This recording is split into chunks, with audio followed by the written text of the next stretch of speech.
Hey y'all, hey, it's your sugar here, and it's 7:30 on a Wednesday night, so you know how we do. It's the Sugar Show, where Natalie Sugar Brown, to get on here and talk to you all about women's boxing. Okay, so I am Natalie Sugar Brown. I am a woman pugilist. I've been there, done that. Okay, and this is now my platform. Excuse me, y'all.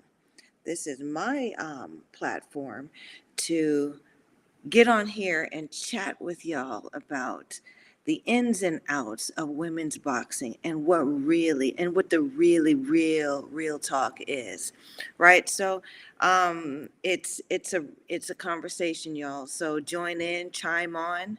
Um, there's no there's there is no unless you get disrespectful, right? So you can come on here, ask the questions that you want to ask, say what you want to say, but let's keep it respectful. Okay, so tonight's topic is Sugar's going to go into women's boxing, the whole 3 minutes and 12 rounds. Why? I didn't think I'd have to revisit this because I think I did a show previously that kind of hits on this, but here we are again. And I just think it's very important that somebody tell y'all and y'all cheering out here what the real uh, reality, okay, realistic life of a woman boxer is, and how these 3 minute rounds, and I mean 3 minutes and 12 rounds will ultimately affect women's boxing as a whole. Okay, so uh, the thing about uh, the whole timing of it, you guys, okay? So there's men's boxing, okay, and men have always fought 3 minutes, I think 3 minutes, yes, but they've gone up to like 30 rounds, okay? And due to a lot of deaths and trauma, they took that time down to 15 rounds. And due to a lot of deaths and trauma, we're now at 12 rounds, 3 minutes for men's boxing. Okay.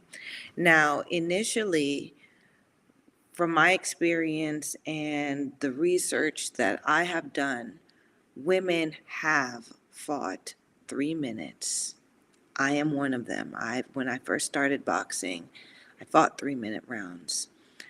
And there have been women that have fought up to 15 rounds uh, in a fight together. Okay, not an exhibition or anything in boxing. Okay, so this conversation is sparked because of the recent history's first bull jive that our champion Amanda Serrano has now accomplished. Okay, and she's accomplished that with another fighter whose name is Danila Ramos. Okay, now I'm gonna break this thing down once again to you guys. Okay, and it's gonna be real long-winded. Why? Because, like I said, when y'all sign your name or sign your life away on that contract, you got to know what you're getting into. And you can't say that there was nothing out there and nobody was out there to tell you, because Sugar's going to tell you tonight. Okay? Now, listen to this. 3 minutes, a 3 minute round and a 2 minute round, okay, would be the difference of running a sprint versus, say, a mid-distance 400 meter to marathon. Okay, well, not even the 12 rounds is the marathon, but let's break it down by increment. Okay, so a 2-minute round, okay, could easily be a sprint. You break it down in 30 seconds at a time, right? I flurry for 30 seconds, then I run for 30 seconds, then I'll pop, pop, pop, pop, pop, pop, pop, right? I'll point you for 30 seconds, right? And then let you chase me around for the last, you know, 30 seconds, right?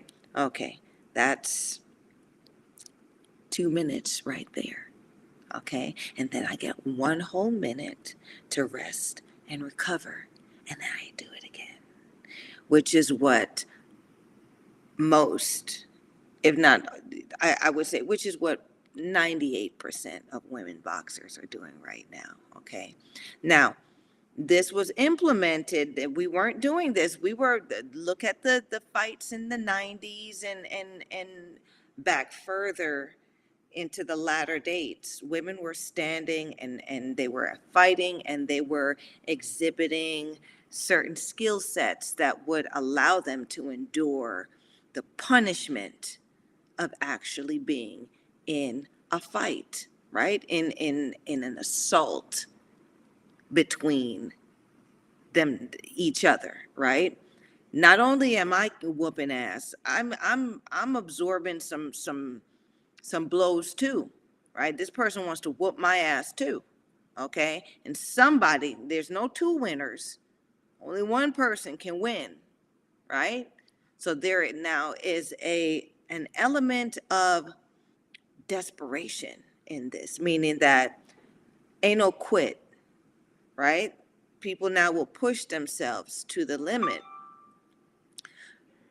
to potentially achieve that championship dream, okay?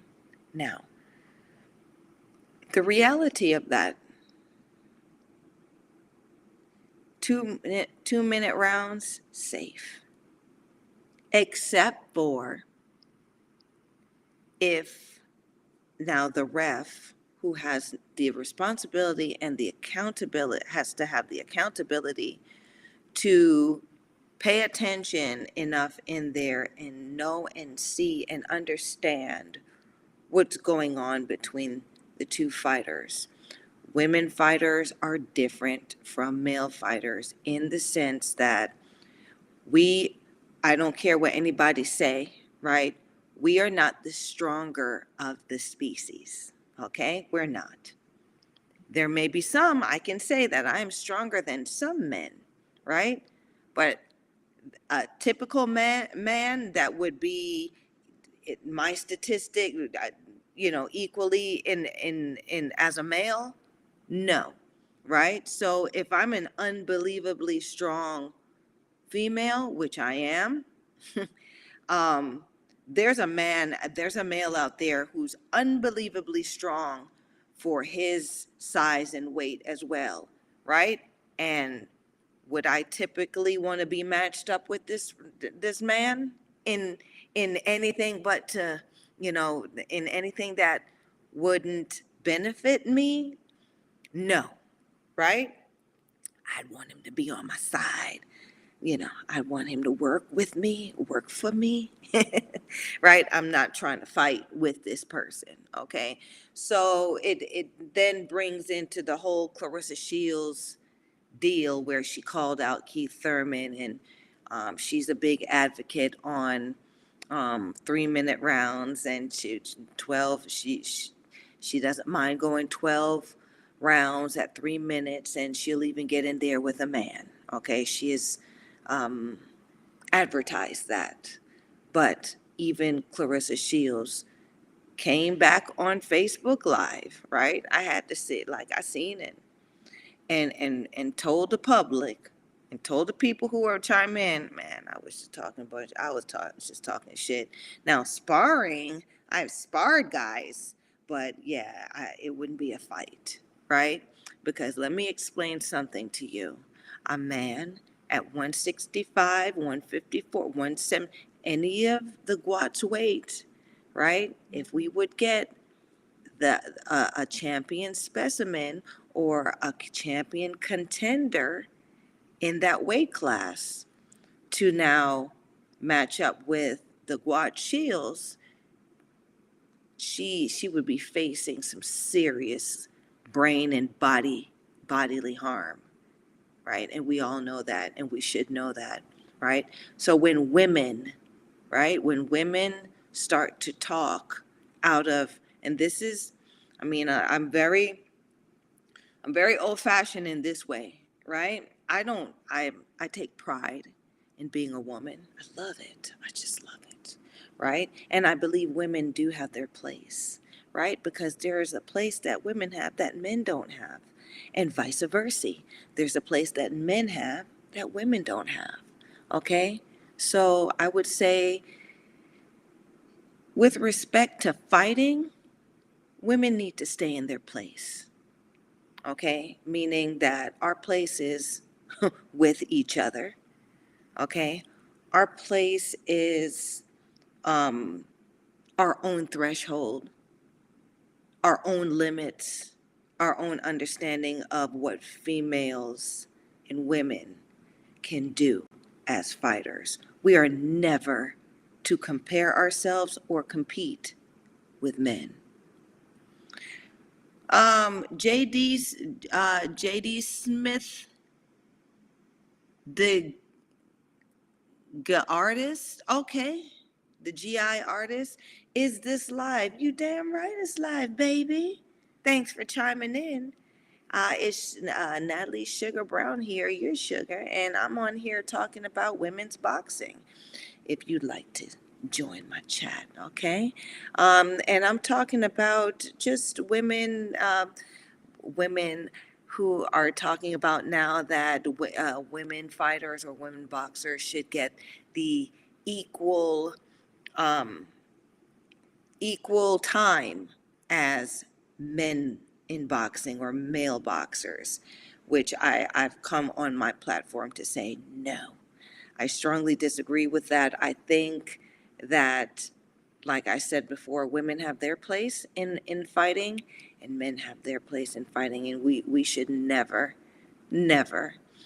compete with each other in uh, that sense. Now, moving forward or going further, I'm going to delve deeper into the consequences of how this topic affects women's boxing. Now, like I said, everybody's celebrating the best pound for pound female fighter. She talks a lot about getting in there with men and male boxers. I mean, and I'm sure she has, but I'm sure that there's also a big cap, right? Cap mean, girl, you lying, right? Because I'm sure you have gotten in there with champion caliber men. I have too in my time of my boxing career. But one thing I knew for sure is they were helping me along, okay? They were taking their time with me, right? Because if any of them should let loose, okay, it would have been no more fight for me or no fight for me. And it's the same with Clarissa Shields. So she shows footage of her in there with larger women or, you know, women who look more masculine, and she shows her sparring footage of her in there with males. But you will see that these other women and these other men are not of an elite caliber for anyone to be now talking about, oh, yeah, we should all do this, right? No, right? And the reason why Shields and Amanda Serrano can talk these talks is because they are protected fighters now. Okay, and I've mentioned this on a thread on one of the threads for women's boxing, where people are all akiki and congratulations, and yes, we deserve an equal pay and whatever, without understanding that. I mean, I'm like, well, what, am I the only one? Was I the only person that went to these dances? You know what I'm saying?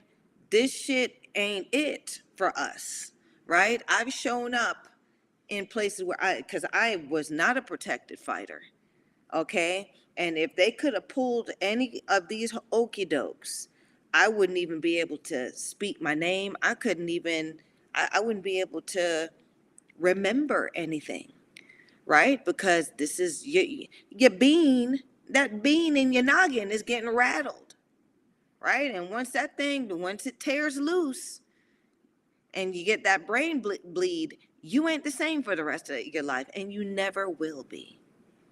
Okay? Now, I'm going to touch on a couple other points, but I have my images now that I am going to share. Okay, so lovely assistant, can you put that up there for me? JD Smith, Digi Artist, says, oh, interesting. So you prefer the women's division to be 2 minutes and 10 rounds, it sounds like. I don't prefer it. I do not prefer that women fight 2 minutes and 10 rounds. What I do prefer is we can do 3 minutes, but let's change the amount of rounds that we could go, or vice versa, unless we're going to do 2-minute 15 rounds, right? Because women are dying and getting severely hurt doing this. It's just that it's swept under the rug, because in women's boxing, we don't have the average woman boxer does not have a voice. She does not have anyone to advocate for her. When she gets fucked up, she's done. Okay? Put her in the defect bin, right? And there's no word of her ever again, while the champion goes on to destroy another person in this underhanded type of way. Okay, so it's not that I agree. No, I want women to stand in there for the 3 rounds, right? But right now, I just don't see it. I don't see the ring in IQ. Most the champions now, not even the champions, right? The 2% who are champion, they don't even have a ring IQ that would allow them to stand in there properly fighting 3-minute rounds, right? When you're doing the elementary basic combination punching, when you're doing the basic, you can't even do the basic footwork, when you can't even put together combinations to get an effect from a strategy, you have no business in there, right? That's like saying, okay, you played pilot on Xbox, right? Now you're ready to fly you're ready to fly a plane to Europe with passengers. Absolutely not, right? You did that shit on the video game, right? And you're good. Your scores are good. You beating people. But let's see, like, do you know what the air pressure, do you know what it really feels like, how it really do up there? Right? Do you know do you know what happens in that place, in the sky, while you traveling that far, and the time changes? And no, you don't. You don't know how your body's gonna react or anything. So why, if why are these women, or why are we encouraging on a whole women's boxing? Because there's a lot of fan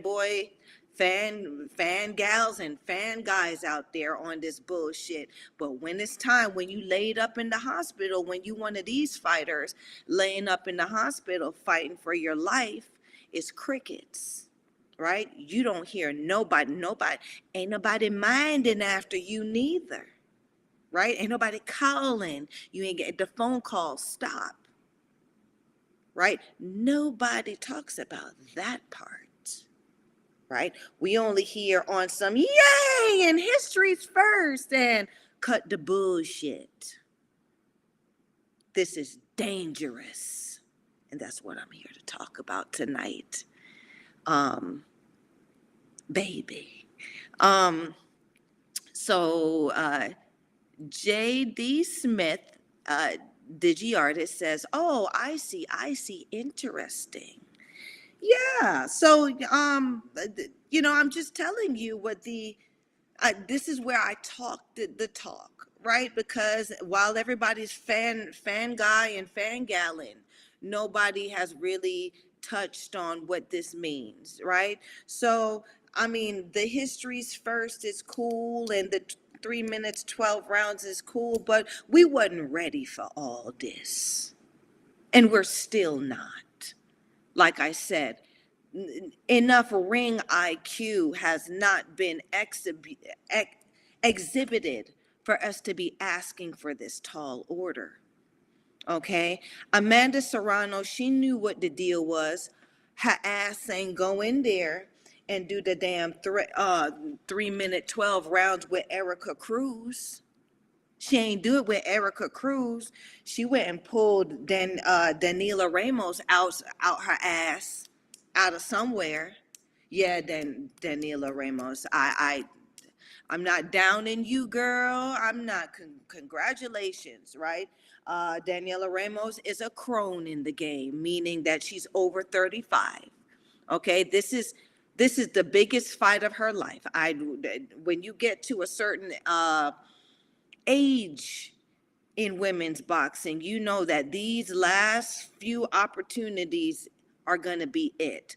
So you're going to make your exit, right? So this fight that Daniela Ramos did is the fight of her life. She ain't going to get nothing bigger than this, right? She didn't earn it, right? I did a bit of homework on her. She doesn't have enough names or accomplishments on her receipts to actually be a name in history to be fighting Amanda Serrano, right? Why didn't Amanda Serrano go 12 rounds with Tiara Brown, right? Why didn't she go? Let's see. There's a lot of historical names that would have been quite profound if Amanda Serrano had done it with them, right? But she did. This is the sliminess that happens in women's boxing, right? Right? In Jamaica, or the elders used to say, "Dopinur hoef frighten," right? Meaning I remember when I was little, when I first came and I was in American schools, from the Caribbean, and I remember there was a fight happening. The one girl say, "Bitch, a go say boo," and I was like, oh. Is that dupping no hoof frightened? Yes, it was. Right? So go say boo, dupping no hoof frightened, meaning you know who to pick with, right? But you ain't gonna pick with everybody like how you picking. See what I'm saying? So this history first, let the history first be with some real body in there, right? Don't pick nobody. Don't pick don't pick a lower rung body, right? Pick a body such as yourself and make history, right? Because with this 3 minute 12 round thing, the question was never, can women fight for 3 minutes in 12 rounds? That was never the question. The question, or the point, not even the question, the point is it healthy? Is it safe? Is it something that women can endure, right? And people out there talking about, oh, women can have a baby and blah, blah, blah, blah. Yeah, I'll tell you this, I did that too, right? And pushing something that's damn near 10 pounds out your hoo-ha, okay? That also is nothing to chirp at, right? That's nothing like fighting 10 rounds or whatever. And most of these broads ain't never done that shit neither, right? But what I'm saying is, women can endure a lot of pain and damage. Yeah. So that's what nature is telling us. Should we? No, we should not. Okay? Men are built for that. Right? Men don't have the organs, right, that need to be regulated, and how, for in women's body, so they can focus on other shit like battle and fighting and that the assault and trauma that goes with it. Us women, we have to know our place and understand what that means, right? Meaning that we have things, our certain parts of our body operate in a way that won't allow us to overcome certain types of trauma. Okay? A man will make it through over a woman in certain type of trauma, and vice versa. Okay? Now, in this game of boxing, okay, which is legal assault, I think the men got us, ladies. We don't need to be beating each other's brains out like that, right? We do need to be fighting each other, and we do need to be whipping a bitch's ass out here, right? Because some of them need it done, right? But to be now exposed to the traumatic part of it, the damaging part of it, this is the thin line. This is the line, right? And in women's boxing, we are not regulated like men's boxing, okay? All right, we're a bunch of cowgirls out here, right? We're a bunch of, you know, we, meaning that we are going into uncharted territory every time we go out. Every time we sign our name on that dotted line on that contract, we are signing our lives away. We're trusting that everyone's going to look out for our best interests, and that is never the case. Oh, look who joins the conversation. Women's Boxing Channel talking about what's up? What's up? I'm on here talking about this 3 minutes and 12 rounds yin yang that we back on again and we're out here in women's boxing. And I'm thoroughly disappointed because people who have been in this game for years, right? People who have been taught, who they write about it, they claim that they on some history, they know the history about, they on here amen hand clapping about the bullshit, right? Because that's what I gotta call it, bullshit. Because if you know what this thing is, you wouldn't be excited about pushing women into doing it this way. Women's Boxing Channel says, I brought my satchel, jotter book, and pencil box today to take notes. Okay, then we'll take some notes, baby. All right. So like I said, we've got to know our place as women. Okay, now we're going to break down the preparation. Okay, now listen to this. I've already broken down the 2-minute round mentality. 30-second, 30-second, 30-second, 30-second, right? It's all in 30-second blocks, right? And they're not fighting all 30 seconds. Look at Katie Taylor. She don't fight the whole 2 minutes. She runs for about 1:30 seconds until she has to fight, right? And she's still running, right? No one's standing and exchanging, right? And I know people are on some hit and don't get hit. Bitch, this ain't tag, right? Yes, hit and don't get hit, but there are skills that you must execute in that hit and don't get hit, right? Which women are not exhibiting. That's what I mean by ring IQ, fighting IQ. Everyone's doing the same elementary school basic thing. And they feel like if they do it faster or harder, that it makes a difference. But those of us who have the sophisticated mindset and experience behind that in all things, right? It's not about how fast and how hard, right? It's about the skills, because skills pay the bills, okay? Yeah. It's the foreplay, right? Show me something.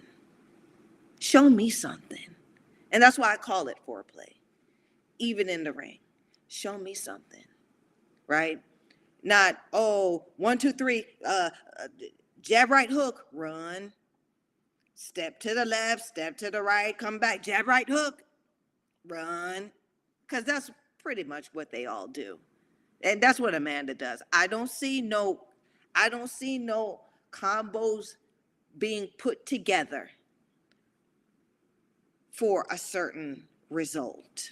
Meaning, I don't see broads folding each other in there, right? I don't see broads knowing how to break somebody down. Because if you know how to break someone down, then you can stop them without putting them in the hospital. You can, right?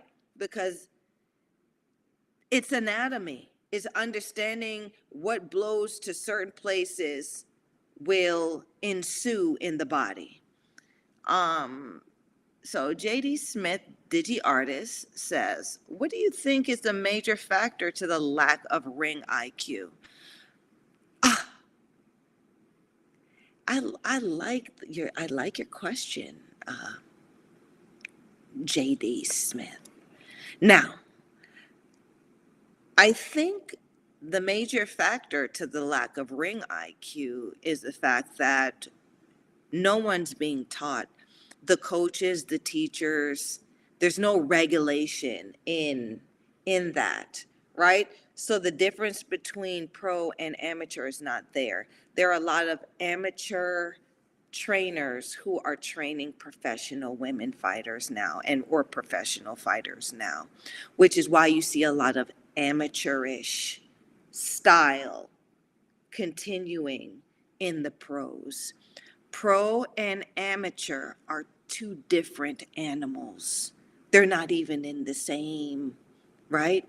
I mean, all right, we'll see.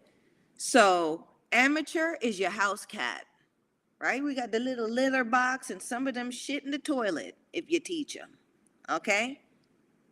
And then the pros is like the damn jungles out there, the jungles in Africa, right? A lion, a tiger, cheetah, them type of things, right?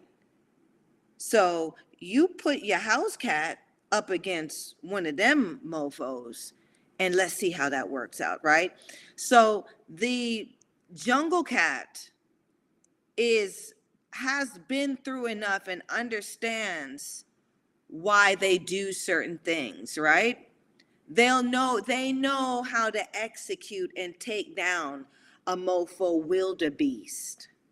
Do you see a group of cats anywhere that can take down a deer, that could take down another animal such as that? No, they're house trained. They're house cats. They don't know what the hell goes down or what is connected. Their food comes out of a can. Okay, and sometimes they'll bring home mice and little rodents and squirrels that they find in the neighborhood, right? Because ain't nothing out there except for maybe if they cross the street and they not looking, they get hit by a car, but ain't nobody out there trying to kill no house cat, right? But you a lion out there, you got, or a tiger or whatever, you got hyenas, you got um you got people, you got I seen a damn lioness get stomped out by, because I like watching the Animal Channel. I saw a lioness got her ass stomped out by a hippopotamus one time.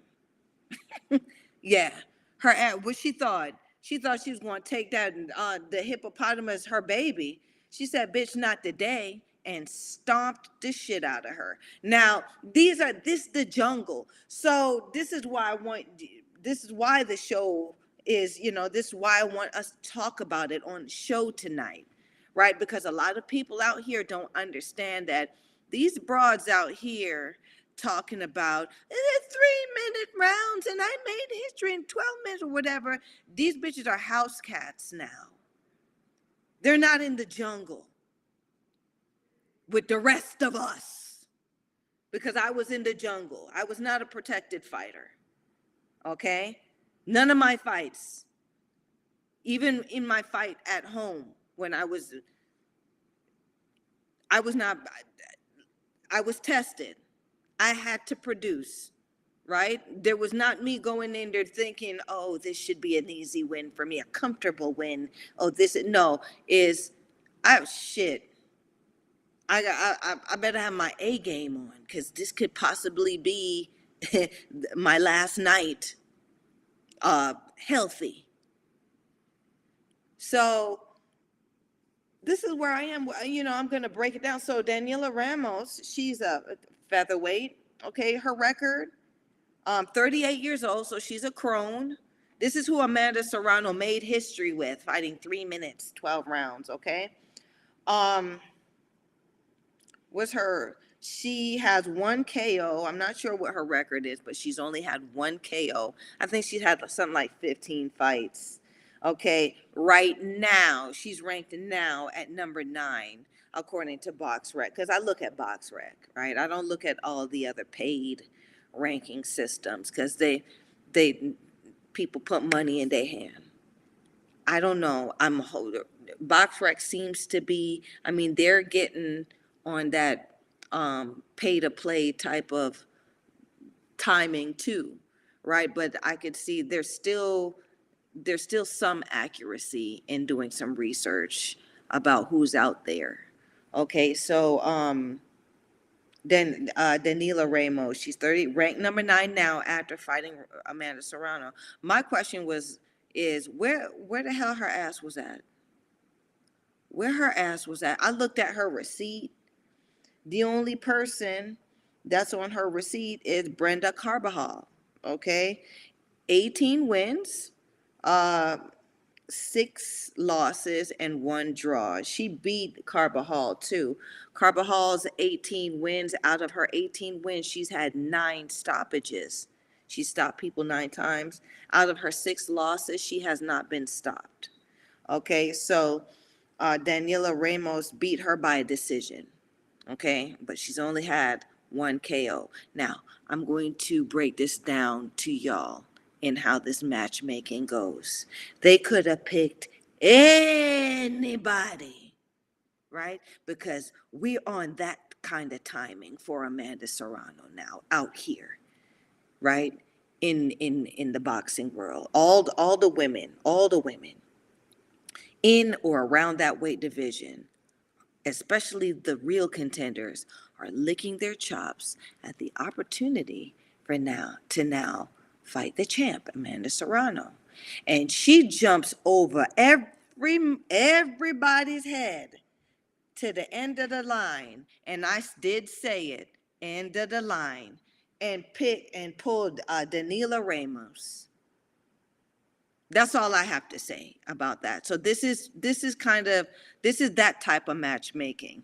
Daniela Ramos is 38 years old, and she's only had 1 KO win in her career. That means she ain't got no pop.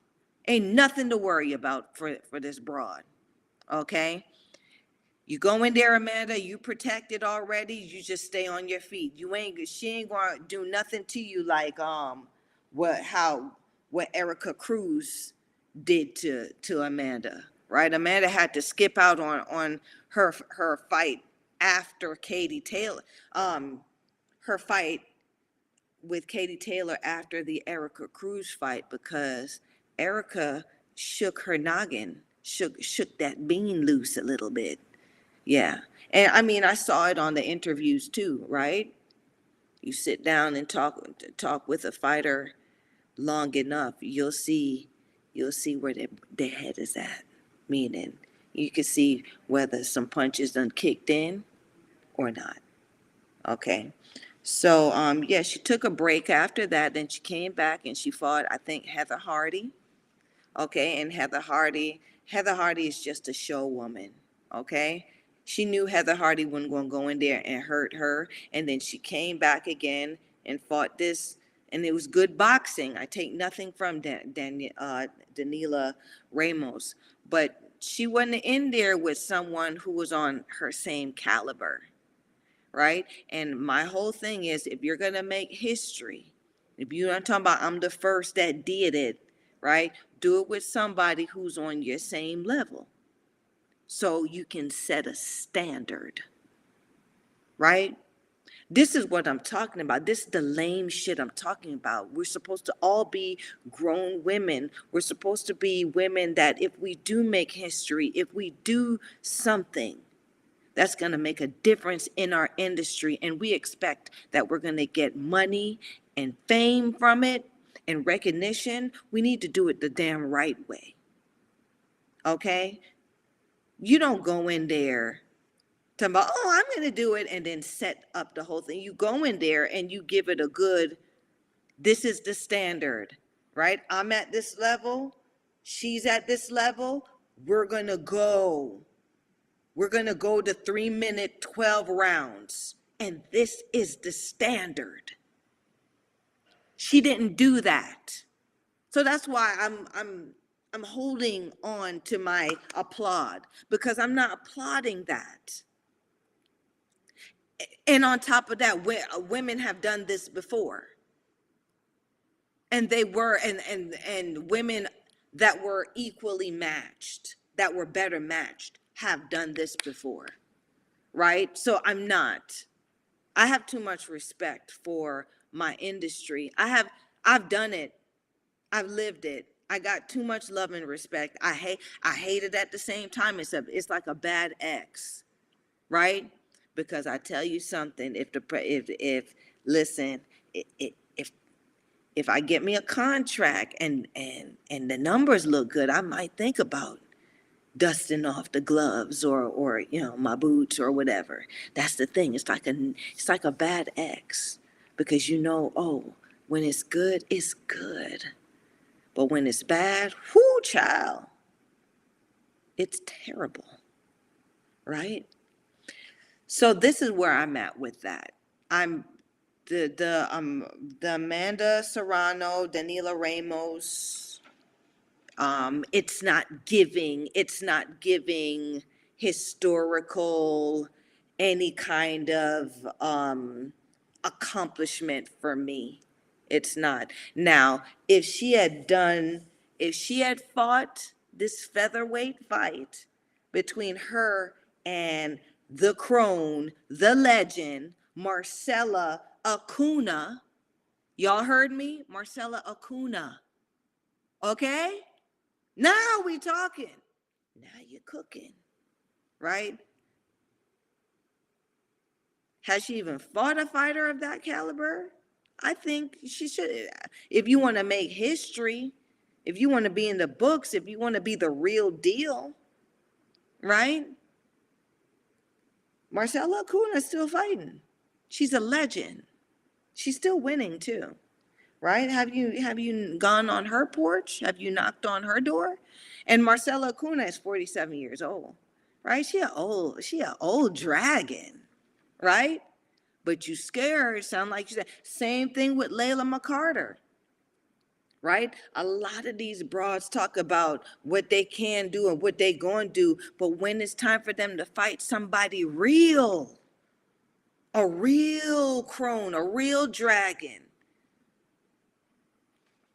Where they at? Oh, you can't find their number? Oh, oh, you don't know where they are? Right. So, Marcelo Acuna, 47 years old, 53 wins, 20 by KO, 10 losses, 1 by KO, and 2 draws. Okay? Marcelo Acuna, I call her a legend. She's fought Lucia Riker, right? And came and been fighting the likes of that Jackie Nava, been fighting those type of opposition, quality. I think she even fought Bambi Juarez, I think, right? She's kept a standard. She's contributed to the standard. This, my friends, no, this is all on some me, right? And then when she walks away, she leaves the rest of y'all out here to deal with um the what comes to unprotected fighters. Okay, lovely assistant. What's the?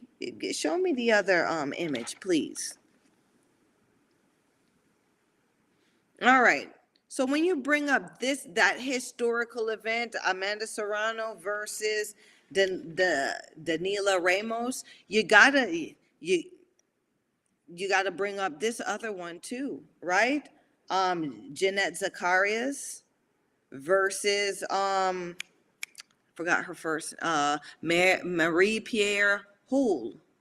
Okay, why you got to bring it up? Because I want to say, I don't want to. This is not history's first, right? But this is a match where there was obvious predatory matchmaking, number one, and number two, obvious willful negligence, right? And Jeanette Zacharias was an unprotected fighter, right? Even her team took her over there. She was not protected, and she was a teenager. She's deceased now, right? So she didn't know any better. She's just going with the flow. Okay, where Marie Pierre Hull, like her promoter and her matchmaker, them and all of that, right? They put it together. So plan this girl's last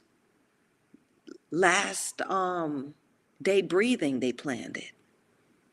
You know what I'm saying? And nobody talks about it, right? Women's Boxing Channel comes and says, there are many examples you can pick. It's sad. There's no Melis Ganglove versus Ebony Brivet, who clearly beat Bridges and is blocked from any rematch with Bridges. And I guess there's some more, but I can't read some more. Okay, so yeah, this is the thing about it, Women's Boxing Channel. I tried to leave the names off of my dancing, matchmaking, all of that. I try to leave the names off of my platform because they don't give me nothing, and I ain't giving them nothing. Meaning they don't give me no publicity, I'm not giving them any publicity, right? I'm looking at these people, how they're fighters, right? Now, if I do have to mention, I will, because there's some political pull behind who you're affiliated with in this boxing scene. But I'm not gonna say a name. I will say the promoter's girl. I will say all of that stuff because it's the same terminology with anything, right? And I want my viewers, I want all of you all to understand this. So you'll even know how to protect your loved ones or those that you know who are not on this level. I was just speaking to a lady the other day, and she said her friend's son, he's great at, he's in college, but he wants to be a professional boxer. This little dude is doing great in college, about to have a degree in uh, computer engineering or something like that. He wants to be a boxer. Okay, so now he's about, okay, fine. I don't say, listen, I'm not going to say he can't be. But what I'm saying is this, right? The way they're going at, and he went to this tournament. They don't even know that, they don't know whether he's fighting amateur fights or pro fights, right? They just know, oh, he wants to be a boxer. They don't know the caliber of opposition this young man is fighting versus the caliber, what he will need, who he will need to fight. They don't know anything, right? And they've invested, I'm sure up to this point, thousands of dollars into this young man's education, right? Into his brain, holding all of this that he's learning, and he's going into he wants to be a boxer. I had to break it down to her, right? Because I told her he's only as good as his last fight, and all of his fights ain't gonna be great because he's a guy, and he's an unknown guy with no background. So they're gonna throw him in over his head, and if he makes it out, they're gonna keep throwing him in over his head until one of two things happen, right? Until he gets into a position where, okay, somebody picks him up and he's starting to get protected, which that's a lottery ticket. What's most likely going to happen is he's just going to become a better quality opponent for those who the political bodies have in mind to make their money off of. That's how that works. And it's even worse for women's boxing because at least in at least in the men's boxing, they're gonna make sure the MRIs and the ECGs and all they're gonna make sure all of those things are done and turned in. There's accountability. You can't sweep that shit under the rug. You can't buy out the families anymore. But in women's boxing, like Jeanette Zacharias, do you know that they put out a publication, I think the week after this young lady died in the ring in Quebec, saying that her father said that she said that she was willing to die in the ring and he's okay with what happened to her. They put a publication like that out. And the reason why I'm bringing this up is because, first of all, we know that that's not true. I don't give a shit. I don't care. I'm a parent. I don't care if my child said that. They could say whatever they want to. I'm not okay with that shit. Y'all done killed my child. So no. Right? I'm no. So we know, a lot of us already knew, those of us like Sugar, that's going to read between the lines and know what this industry is, right? Know that this is already, this publication, this media provider, they went and got paid off to put this out here in the media. So now when you Google what happened, this pops up first because it was the first article to come out, right? And there was a discussion about this previously where one of the people involved in the discussion had the nerve. I was there. Y'all know how I am, my misfits who are true. Y'all know I will snap, and I snapped, talking about her dad said he was okay with it. She said she wanted to die in the ring, so she should, excuse me?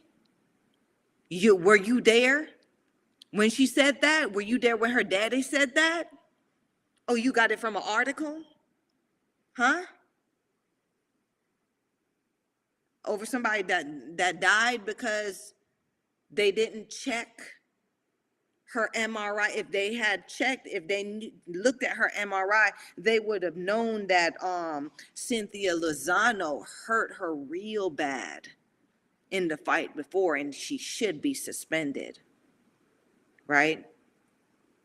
And they would have known from what further research, and it's coming out, Zakaria's mother said Zakaria called home, the teenage girl called home, okay, and told her that the fighter that she's fighting did not make the weight. She looks like an older woman. Okay, this is what Jeanette Zacharias told her mom. Her mother said, listen, her mother told her, because this is from an interview with the mother. Her mother told her that if you think that things are not right, or if you're in there and you cannot go on, stop. She's a teenager now. You think she's going to stop? I've been a fighter, right? Where I should have, there's been situations where I should have stopped. But I couldn't, I couldn't because I'm in it. So the people that have my back, that's why your corner is so important. They have to make those decisions for you, and they have to care. And I'm telling you, right? 98% of women's boxing ain't on that kind of timing, right? Everyone's trying to get over on everyone, even the people in your corner. So you have to be careful. I've experienced this firsthand. Okay? Not making none of this up. I wish this was something that didn't happen, right? Because then it'd be fun. Right? But this is dangerous. And I don't want women, right? Because we are the cornerstone of, we are the cornerstone of society, right? Please correct me, right? But we the ones having the babies, right? We the ones, right? So we the ones that's got to be right up here in order to be okay for that baby, right? Because I've never seen anywhere, and yes, it takes a village to raise a child, but ain't nobody finna raise your child. That's your baby. You know what I'm saying? So we have to, this is a teenager. Another one that I'm going to mention tonight, Alejandra Ayala, who fought Hannah Ranking, right? These are women in their prime. Some of us have children. Some of us are going to have children, right? We need to be of our mind needs to be here for that duty. That's our duty, right? So that's our place. We're not considering this. So we have to protect ourselves and each other in women's boxing. Somebody has to think about this, right? Because Amanda Serrano with this book, in the 12 round 3 minutes, y'all already know. I think she probably get to use her cell phone on the weekends now. She already came out and said she don't get that. I don't even have a cell phone, right? That's unrealistic, right? Because I would say 98% of women boxers got a job. We got to have a cell phone. We got a job. We got kids. We got responsibilities. We got to be accountable for something other than just fighting. So let's not let these people make decisions for us.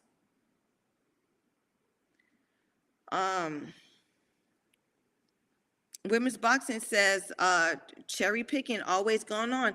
And let me tell you, women's boxing channel, cherry picking happened, yes.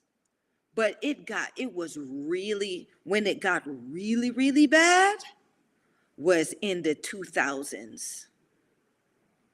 Yeah, was in that, when 2000 first started, right? that's when it got really bad, right? And I'm not sure because it would, they were doing it really nasty over there in Germany. That's why we all stopped going there, right? But in different places, you go to South America, them bitches be on them roids, and you knew it going down there, right? But we did it because we wanted to fight. There was no other option, right? So we learned to fight. We're not learning to point fight, meaning that we're learning to defend. We're learning what comes with going into this jungle that I've mentioned before, right? Women boxers from before women, the trailblazers, the pioneers. We weren't pretty in there, but we had a better IQ of what the hell was supposed to be going on in that ring. Right? We're not domesticated like these these wet-nosed broads are now, where you feel like you can point fight and be a champion. And then people hand clapping and shit that's been in boxing for years, that's seen the progression of it, not saying anything. We need to stop that. I don't care. I don't listen. Melissa Salomon said this, right? And she was a great fighter. She said, a lot of y'all wasn't on my team when I was fighting. The hell what? Thank you for nominating me for an award, but I don't need it. I got this far without you. I got this far. Y'all wasn't saying nothing about me. Right? There's a lot of fighters out there that's not on this damn, oh, now I get some attention. Oh, interview me. Oh, right? Because that's what it was for the majority of it, right? As long there was some mad attention starved broads in the industry, and whether you getting your ass whooped or not, as long as the camera flashed in your direction, you on some, right? On some dummy shit.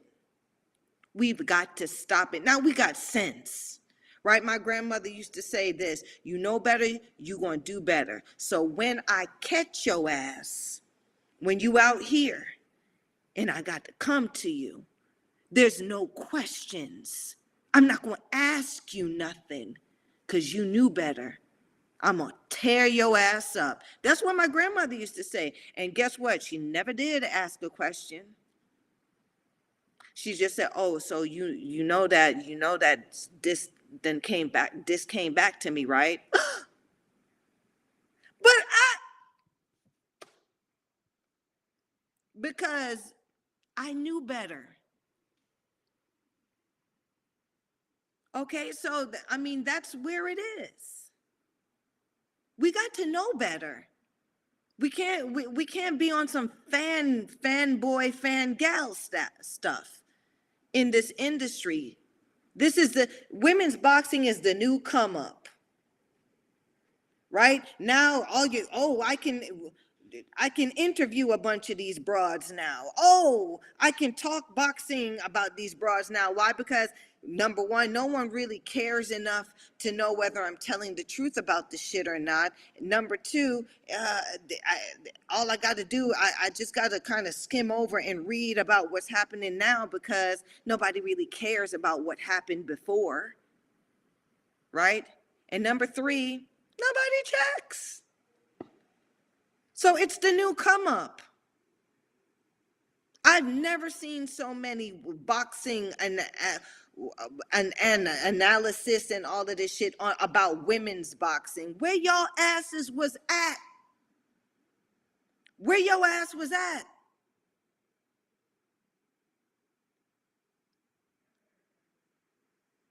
You know, I'm on this rant or whatever, but seriously, I'm seeing that these people get views too, but they can't tell you, they will never, and they cannot tell you what this thing really is. I'm looking at it like this. We've got little girls, little baby girls coming up. And if Everybody's hyped off of what Clarissa and Amanda up here talking about. They don't know, because in these interviews and shit, you're only interviewing the champions, right? The ones who were okie doking people out here. You're not interviewing the ones who participate, who was a part of it, who made those champions, to help make those champions. You're not interviewing those Jane Couches over there in the UK, right? She should be the word, the name. They should all be going to her. Women's boxing channel, Sandy Ryan should have been in her damn inbox. Because Jane Couch knows, she's seasoned for real. She knows what goes down. She'll tell her. And whatever it is that she told her, she could have used.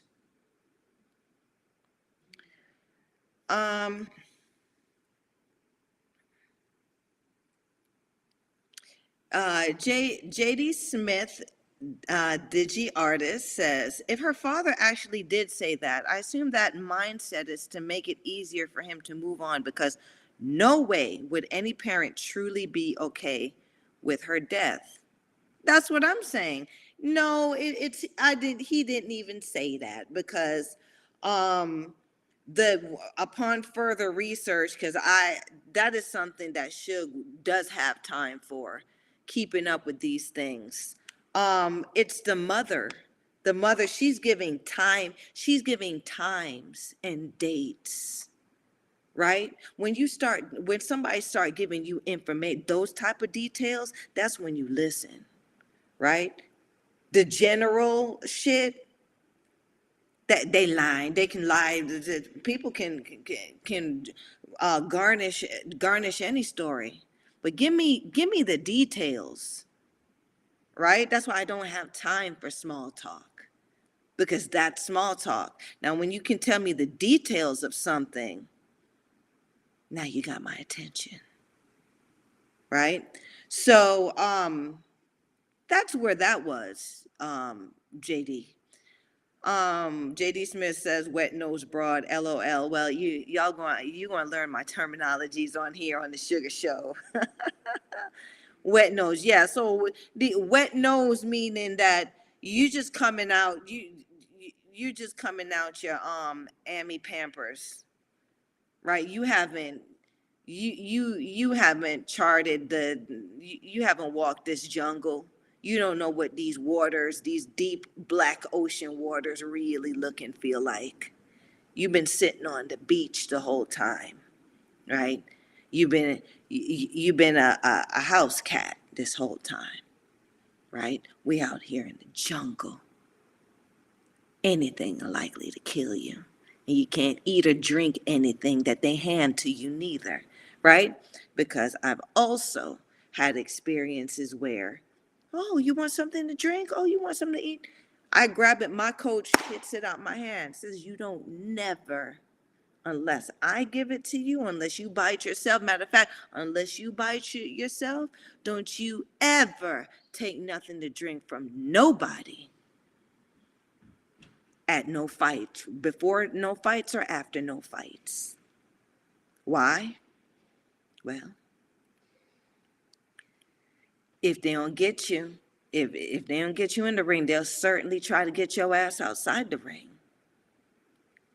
Okay? But nobody knows these rules. Ain't no seasoning there. That's the seasoning that I'm talking about.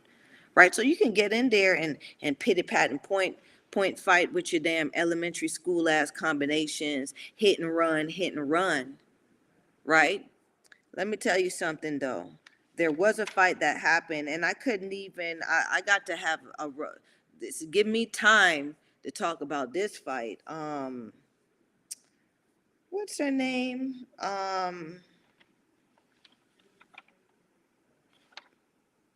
Yokasta Val versus Annabelle Ortiz, right? And I will take either one of them, because them broads are bad, okay? Both of them. I'll take it from both.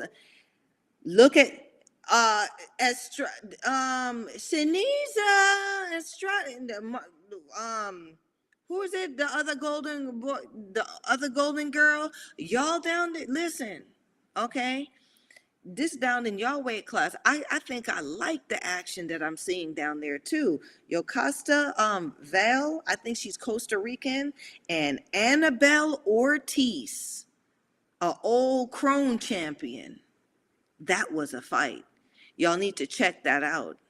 Okay. I wanted to talk about that for this one, but I just feel like, you know, I Sugar needs to address this topic for real, for real. Okay, so I mentioned Alejandra Ayala, who is another fighter who got set up that way. Okay. And these are South American, these are like Mexican fighters, right? But they do this. Women from Hungary come over, women from all of these other places that really don't have that kind of pull to protect their citizens, even though it's still happening. It's happening in North America too, right? But they're shipping out people, um they they're bringing in people because they don't have to, when, if it's not a citizen or anything here, they ask, ain't nobody going to sue them from across the seas, you know what I'm saying? JD Smith says, sorry, you said Annabelle Ortiz versus Yocasta Valle. They call her Yoko. Good fight, man. It was a good fight. And I'm saying it wasn't one-sided either. I would have liked it, but these two fighters could do 3 minutes at 12 rounds, right? Um, I see some education in this matchup. These are two educated fighters, right? Ain't nobody running. Ain't nobody uh, finding a place to hide from a fight. These broads are standing there. They not moving out too far. They right there, especially Annabelle Ortiz. She got that look in her face. That's how Sugar. I saw myself in there for a little bit, and she let that little shit. Cause Yoko is a wet nose compared to Annabelle, for real, for real.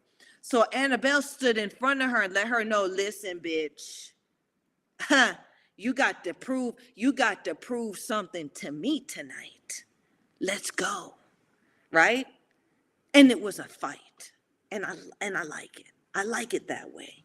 Right? It's not, oh, peekaboo, oh, I'm windmilling. And now the judge is gonna make a decision because this bitch out here running and this bitch out here windmilling, and then I guess the judge will give the fight to the person who does the best ABC 1, 2, 3 combination punches.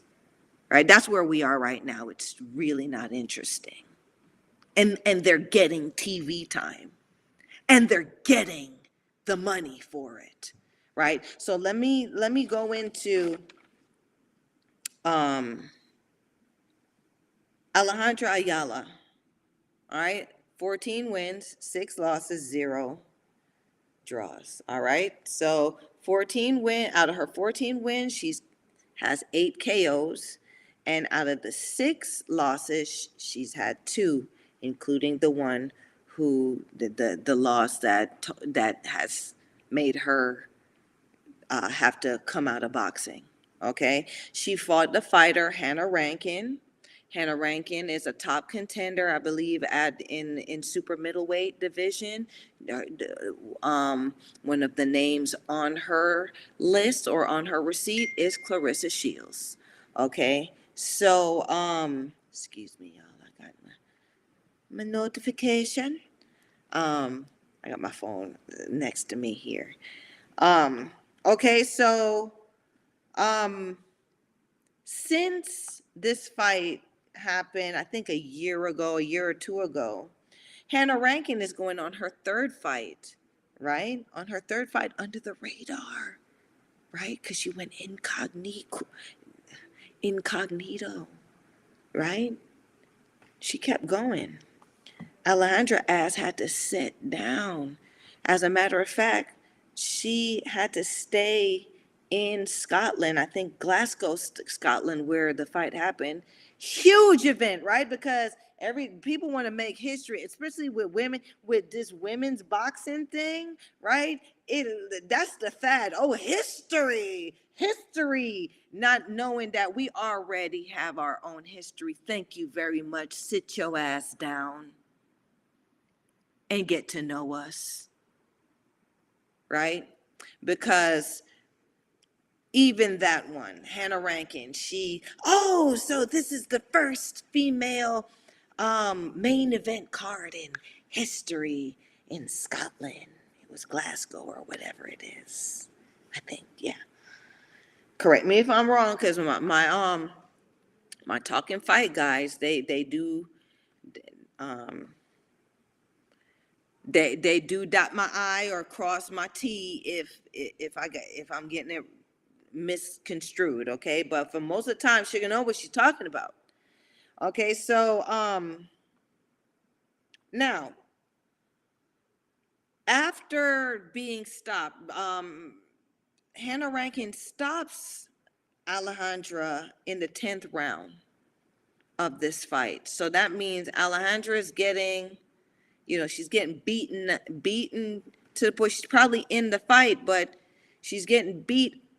It's a 10-round match, okay? 2-minute 10 rounds, okay? And then after the fight, she had to be put in emergency in an induced coma immediately after, okay?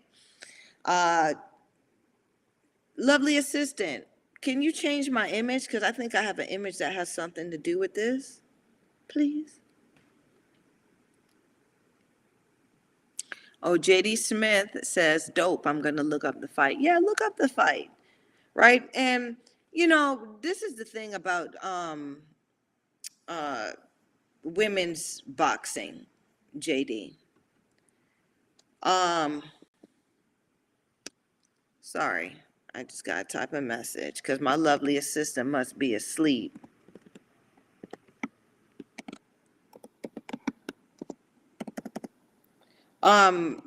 The thing about women's boxing is you're not going to don't look at our fights thinking you're going to see the same thing as you would see in a male fight, meaning, men, you want to see somebody jaw get crooked or, head snap. You want to see somebody doing the stanky leg in there or whatnot, and that's fine, right? We have some of that in women's boxing too. But for women's boxing, it's more of how we end, how it's more of, it's like if you were to watch two women at, two women, or two women at the club or in the parking lot or whatever, it's two women who are willing to fight, and you're looking at who was better, who, not to say who was better prepared, but you say you're looking at it at who has the better tactics, who has the better understanding of how to put down an ass whooping on another broad, right? Because I'm gonna tell y'all this, and y'all might cancel me. Y'all might just cancel Sugar. When I got raised by the men, by real men. They're the last, like they passed on now, okay? Or they're in their 90s or something now. These are men who were back in the day, who was in the gym with, with the likes of, the older school fighters, going all the way back to, the era where Frazier and Ali and them, were coming, and probably some even back before then. Ray Robinson, Joe Louis, um, Patterson, all of those guys. Okay, so all of this type of knowledge has somehow been blessed upon me at different points in my career. I said that to say this. Oh goodness, I kind of forgot what I was going to say. Y'all know Sugar gets long-winded. I said that to say this. When I told my coach, I said, I was so mad because he was teaching me how to fight, but I didn't see him actively trying to put me in a fight, trying to get a fight from me. And I sat down and I was so pissed. I said, you don't care. You just want me to come here every day and waste my time. He said, waste your time? He said, I'm teaching you something. But okay, let me explain something to you.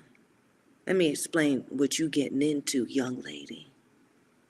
See, what you want to do is you want to beat women for a living. Ain't that what you want to do? I sat there and I said, no, sir, I want to box. He said, what you think you doing? It ain't patty cake. You going to go in there and you going to beat women. That's what you want to do. And that's what I've been teaching you to box. But I ain't never really taught you how to beat a woman. Because I ain't think that's something that you should do. Men shouldn't do it. But I'll teach you. And my true education after that conversation with my coach began. And a lot of that education I had to experience, meaning that I had to know I get in there and I'm working with a guy and he does something to me that is probably unconventional, but it's something that you do when you're beating someone up, especially a woman, right? Because these unconventional things are a part of it. There's a psychology behind boxing and what we do. We're training to destroy. We're training, we're human butchers. We're training to take someone apart, either mentally or physically. Right? That's why this conversation is necessary, but nobody's having these conversations anymore. Okay, so when I go through stuff, when I was training with men and sparring with men, right? They'd look over the coach. Coach would tell them certain things that they can do to me in the ring. Okay, so thank you. My lovely assistant is back. This is Ayala, Alejandra Ayala on the left. Okay, and it's Hannah Ranking there on the right with the blue braids, piggybacking off of Clarissa. Clarissa must have put that thing on her so bad. She was like, you know what? I like your braids. I'm going to get some like that too. Who knows? But going back to, what I was saying, this is the part that's left out. This is the part that 98% of women's boxing could potentially be exposed to.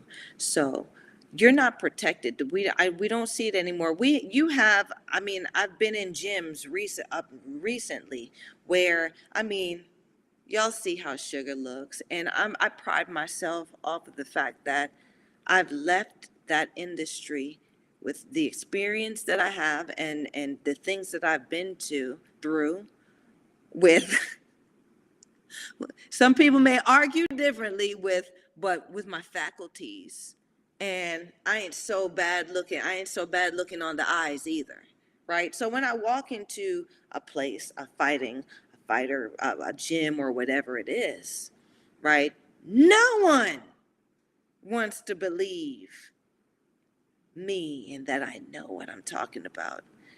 They want to believe this knucklehead, literally, that woke up one morning, read all the boxing, how to do this, and all the boxing YouTubes, and watched all the boxing movies, and so now they acting the part, and they talking like how they talk, and they doing it. A person would rather go to that somebody, that body, instead of really coming around and listening to what a person like me has to say, because I don't look the part,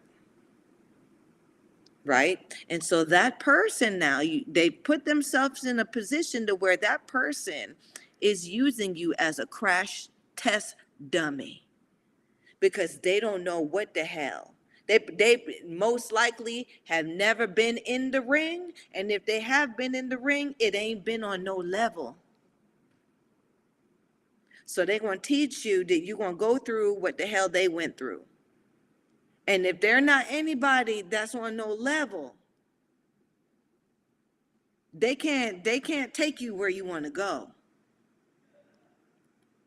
Right? Because somebody going to eventually put both of y'all on that okie doke diet. Right? That okie doke diet it's a lot of shit in that okie doke diet. Right? So that, I mean, I said, going back to, women's boxing is one thing. 3 minutes and 12 rounds means, you got to know how to beat a woman. You got to know how to beat her. Right? 2 minutes, you got to know how to box. That's why the males do 2 minutes too in the amateurs, because you just got to know how to box. Show me that you know the stuff. Show me that you know how to put it in. Show me that you know blah, blah. But professional, they call it boxing, right? But they also call it fighting. It's different. Just like how you got to know how to beat a man. You got to know how to beat up a man when you're a professional fighter. You got to know how to beat a woman. You got to know how to beat her up in women's boxing.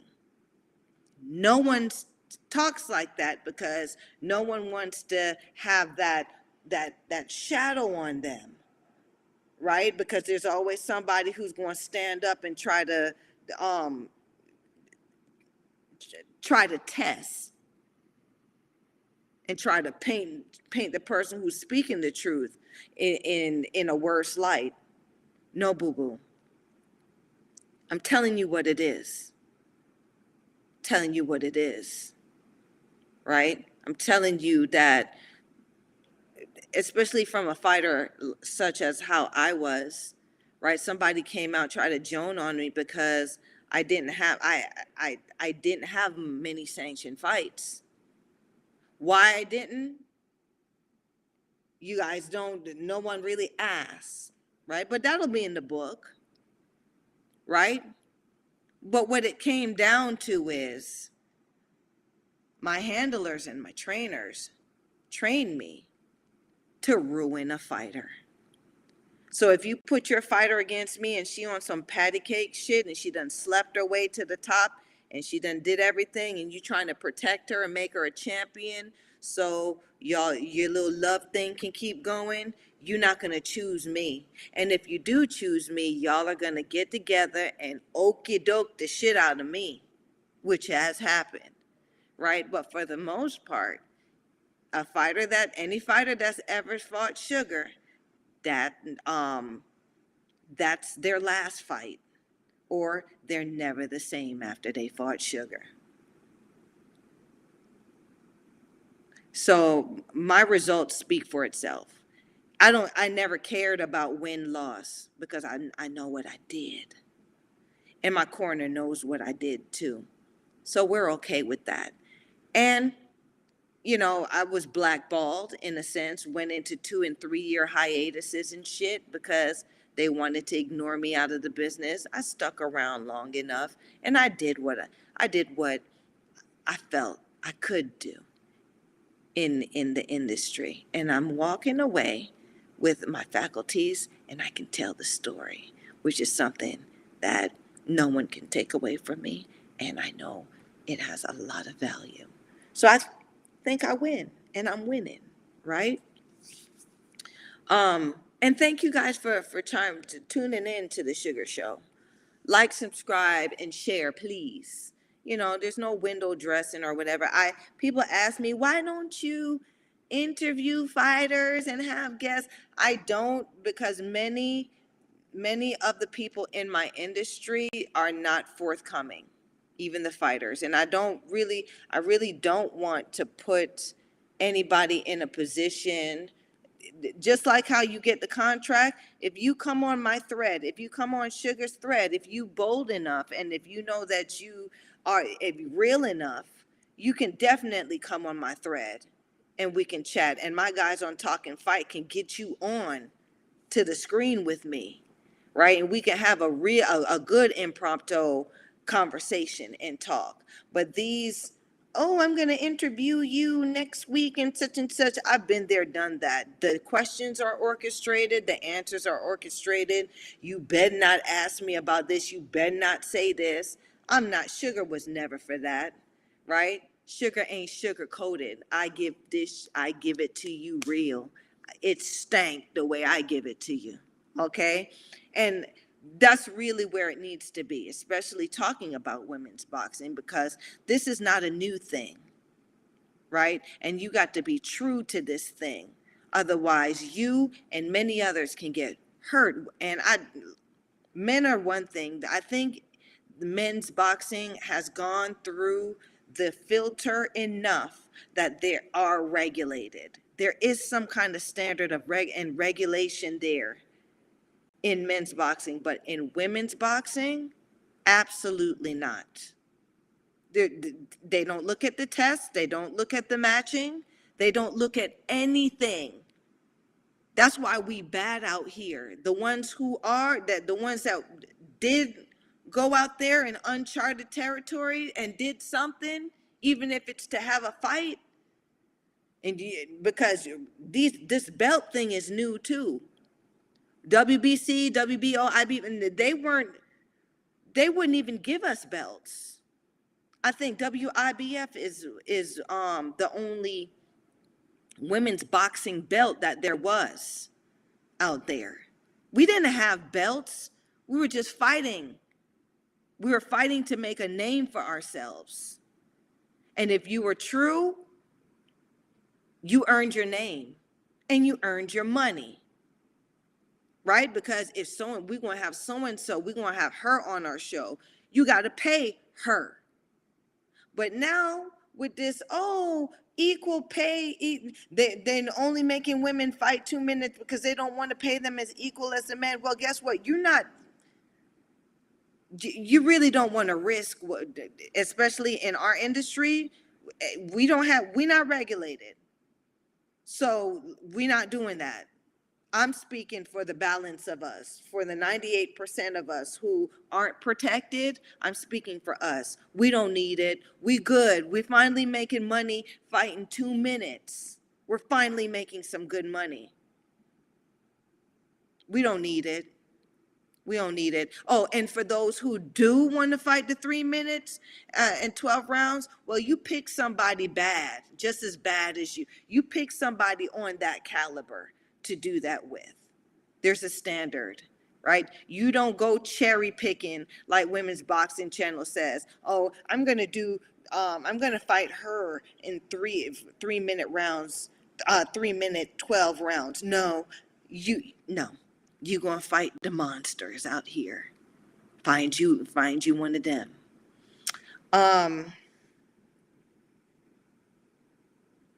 And I'm almost wrapping it up, but just speaking of Alexandra Ayala, lovely assistant, what's the other image? I mean, I'm showing these pictures because while you celebrating, and yeah, and look at her with her belts and her dreams done came true. This is a broad who was after the same damn dream, right? So we have to, once you clap it, know both ends of the spectrum. This is what they had to do with her. She survived. This is Alejandra Ayala. And this is one that they couldn't sweep under the rug for some reason. I'm sure that there have been more women who have died or have gotten severely brain injured from the shenanigans that happen from women's boxing. Yes, it's a wonderful, sexy sport. I've done it and I'm good at it. But it's also very dangerous, and I have been hurt, and I have hurt others. And we need to talk about the reality of that. And most interviews don't, because most of the people being interviewed are the ones who are setting people up for stuff like this. It's not right. Now they cut half her skull out, because in the fight she sustained so much injury to her brain that the brain started to swell. And you know, the brain will swell if it doesn't have any room to swell, you die. Right? So they had to cut her skull out, put the bone in her stomach, and she was sitting there with a hole in her head in Glasgow, in Scotland, for weeks until the brain went down. She lives in Mexico now. All her family is there. But so they wouldn't have this death on their hand. They did this for her. So she stayed over there.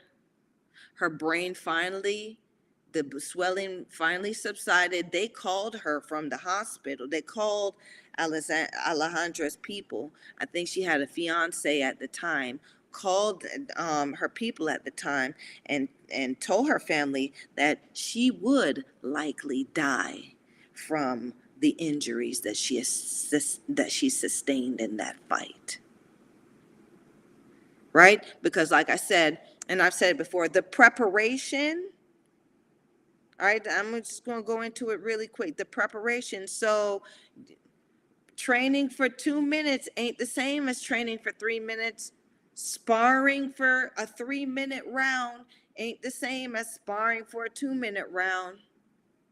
And like I said, J.D. Smith posed a brilliant question. What do you think is the major factor to the lack of ring IQ? The major factor to the lack of ring IQ is the trainers. There's no regulating standard for trainers, right?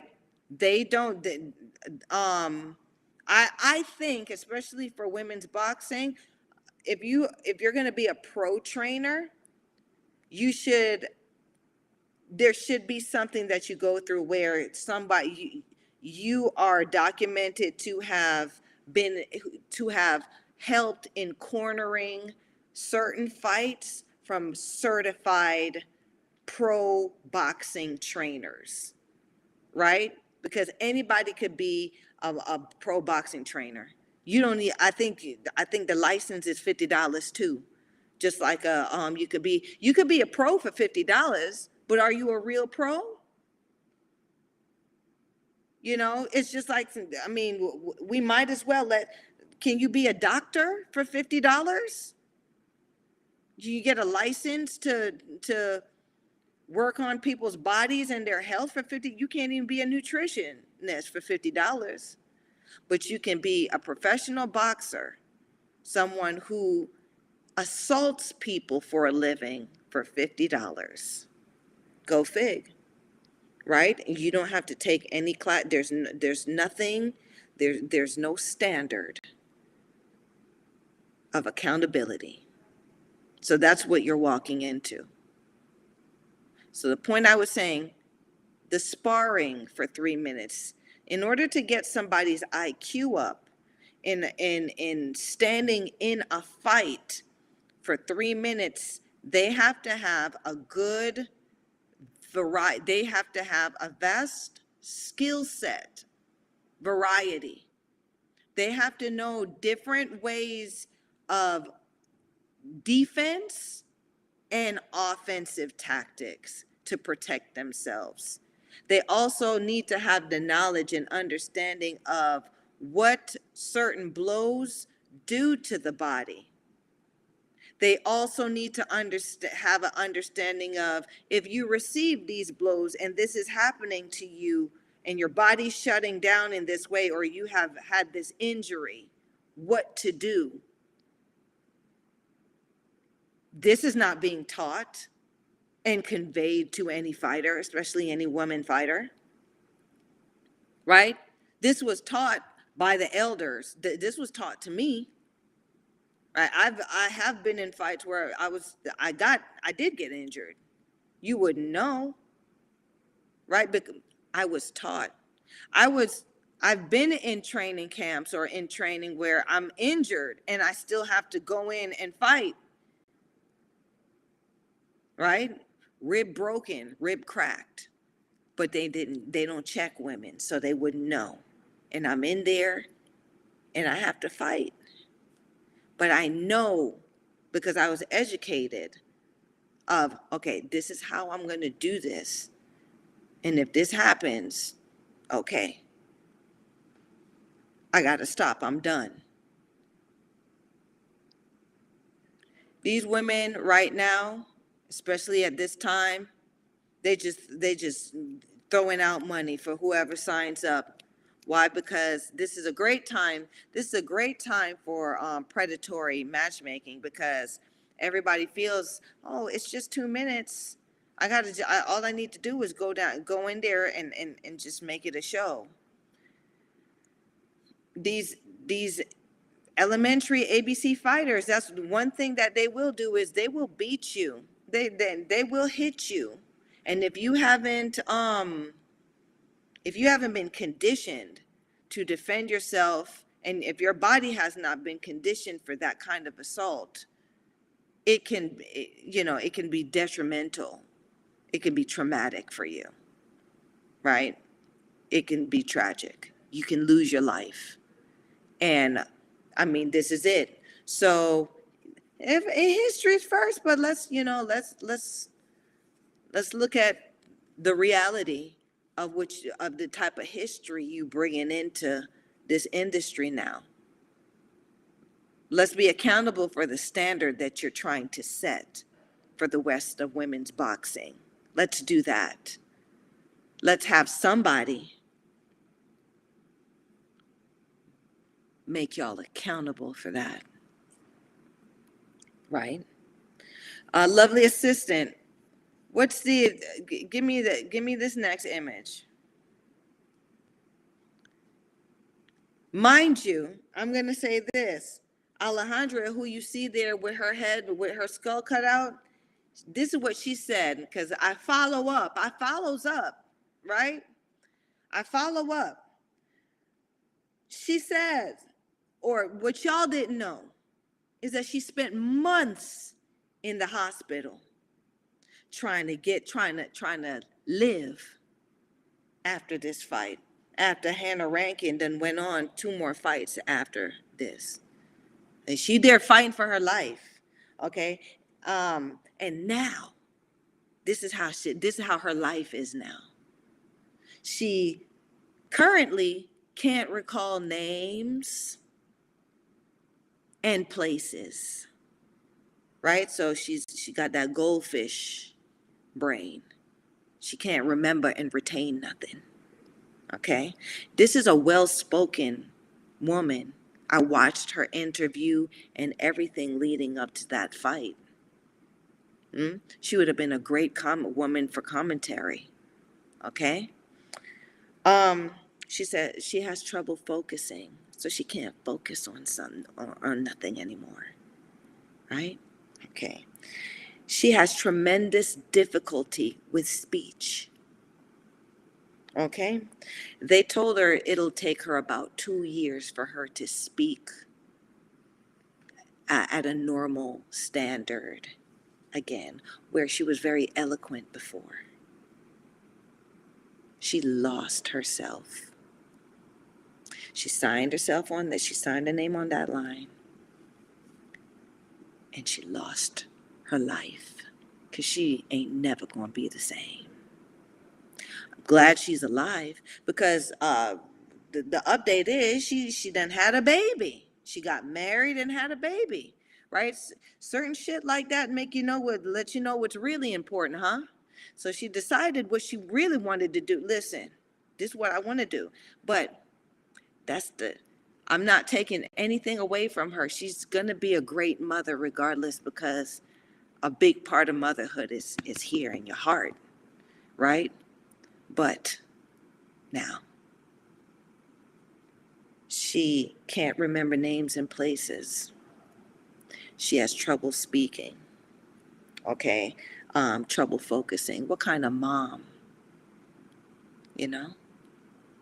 It's gonna be hard for her. It's gonna be hard. She's punch drunk. That's what they call it, right? And that's severe. She's severely punch drunk. There's women out here who are punchy like a motherfucker. They look good, they look tough. Some of them got that sexy stud, they tough. Some of them is a hot chick out there. Sexy bitch.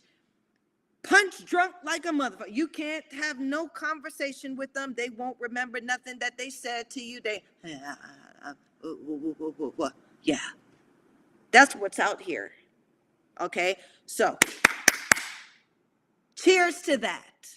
That's what we're talking about, and that's what nobody wants to talk about out here. But Sugar will. Okay? Alejandra said before the incident, she had a YouTube channel where she talked about fights, kind of like the Sugar Show. Now she cannot, because she can't remember names or details.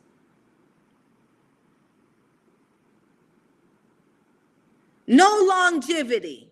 They done cut her life short. So the shit that she even devoted her life to, that she could probably make a little bit of value, put a little bit more value in her life doing for the rest of her, she can't do it no more. She's done. Right? Because of the standards. So it's not the standards of what they're doing, how they're managing women in women's boxing, how these fights are really going. So are we really ready for 3 minutes and 12 rounds? They can't even get this shit right. Stop being fan guys and fan gals and care. And I need y'all out there who on this buddy coattail system that's been around women's boxing for years to talk the real stuff. Cause this shit is sexy, but it ain't glamorous. Though we make it look easy. And some of us cheat and make it look easy. But I know what I've done. That's why I can speak on it. And that's why I say what I say. And I said what I said. And I don't need nobody to be friends with me, because I lived it. Alondra says, I know in my head what I'm talking about, but I can't recount the details. Guess what that's gonna be as she progresses and becomes an old woman. Have y'all heard of dementia? Now, these are the things, right? So when we're talking about, girls just want, we want a boxing, we want rights, and let's understand our place in this whole thing, because we're playing with fire. We are. And the appeal of it is that those who are good at it, because I'm going to add me, we make it look easy.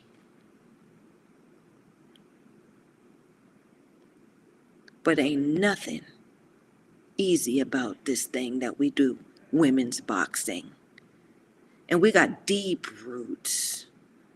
There's a history to this that must be respected by you wet-nosed broads out there, by you managers, by you promoters, by you so-called trainers that want to always take us into these situations where we risk our lives. We're only women who have dreams. And if we can achieve those dreams, there's nothing wrong with it. There's nothing wrong with a dream to be a champion. There's nothing wrong with it. But there has to be some accountability in getting there. So you know you can't sell no ass to be a champion. You ain't gonna go under that table and put nothing in your mouth. You ain't gonna pay to play. How about you try to be the best woman that you can be? Every day you get to train. Every day that you have the opportunity to build your brain, your wisdom, and your body and become that strong woman that you can be to face the opposition in the ring. That's what this is all about. And it is empowering and it's very interesting when it's done right by these women, by some of us women out here. And all we want is the respect for doing that. Respect us for that. And for on the whole part, let's hold each other accountable for that in women's boxing. I don't need no friends. Right? But I do need a broad that's going to represent. So I can say, yeah, I did what she was doing. Yeah, we did the same. Yeah, I respect her. It goes a longer way. Trust me. Oh, we got some people coming. Okay, let's see. JD Smith coming in talking about, damn, head stitched like a baseball. Okay. That shit look like a base. I mean, and this is not even nobody cracking. I'm not cracking, but listen, I'm not even going to this is another little story that I had. Okay. I'm not going to tell y'all where I was fighting. All right. But in this story, I came back to the corner. I didn't even know, dude. He said, the fuck wrong with you? Look at your face. Man, you went out there and did bad. I don't know if you want to come back here. If you were, because the night going to get longer. It look like it's finna get worse for you. I came back to the corner. He said, what the fuck wrong with you? Dude, I'm coming back from the fight. You ain't got nothing to tell me. That's what he told me. Okay. Oh, Melissa Smith. Hey, girl. Now, Melissa Smith, I'm going to introduce her to y'all. Okay? This how y'all know. Like, I'm honored. The Melissa Smith then chimed on my thread on my show. She's a woman's boxing historian, right? She's one of the realer ones, okay? Not one of these, don't go on these bullshit shows, okay? Don't go on these bullshit shows unless, Melissa name, she's one of those names, okay? Now, Melissa comes in, she says, that's right. Historically, women have fought 12 3-minute rounds, even 15 3-minute rounds. but there's absolutely a lot to do before it is enshrined. Okay, so she's even agreeing. Melissa's saying that it ain't that we couldn't do it and that we haven't done it. There just needs to be a standard of how we do it. There needs to be an understanding of what has to, where we have to be in our performance in order for us to be asking for this responsibility. Because 3 minutes, 12 3-minute rounds is a responsibility, not just for the fighters, but for those who are preparing the fighters for that, right? And we don't have enough responsible people in women's boxing for this to be safe for women boxers. That's what I'm saying. JD Smith talking about, woo, I recognize Baumgardner. Now I brought her name in on this, but it ain't about Baumgardner in this effect. The fighter that she's fighting is Christina Leonardo. Christina Leonardo signed up clean, mind you, right? And Christina Leonardo ain't no mother stinking joke. This right here is a handful, and I love her for that. Great contender. Beat Baumgardner ass from post to post to post to post. All four posts. Baumgardner couldn't find a way to hide in that damn ring that night. Okay? Whooped her ass. All right? Baumgardner comes back. After she done spun back, she beat Terry Harper. She knocked out Terry Harper, beat Michaela Meyer. She said, you know what? I'm ready to spin back now. I'm in a position where I am protected. She knocked out, what's homegirl? She fought and she wasn't ready to fight that fight neither. Who did she fight again and did real good? She fought Delphine Pursoon. Great fighter. Name start with an M somewhere. Okay, I forgot her name. Name slips my mind. Okay. Great boxer. Needed a little bit more seasoning to be a good fighter, a better fighter. Okay. But Alicia done, she went through some good names, some stuff, I'm gonna have to wrap it up with y'all because my battery's going. Okay. But she needed that get back from Melissa Smith come in. McCollid. Yup, McCollid. Okay, look this fighter up. Because she's a good one too. She needed a bit more seasoning before she got in. I think she got in over her head because she had good potential, but wasn't protected yet. So she got into the fight with Alicia Baumgardner, but I don't think she was ready. She would have been in any other time if she had more experience. Of course, I think she would have been more successful against Alicia Baumgardner, but she jumped in it because no guidance. And I think Baumgardner put her on her ass a couple times in that fight. And her stock plummeted after that. But yeah, Baumgardner. But I'm not putting it in for Baumgardner. I'm putting it in for Christina Leonardo because Christina Leonardo signed up to fight a fighter who was dirty. Okay? Nobody tests RP. Nobody tests. There's no testing. So Baumgardner could have been on the PEDs ever since she hit the big leagues. Right? Because I seen her body before. She ain't have these muscles.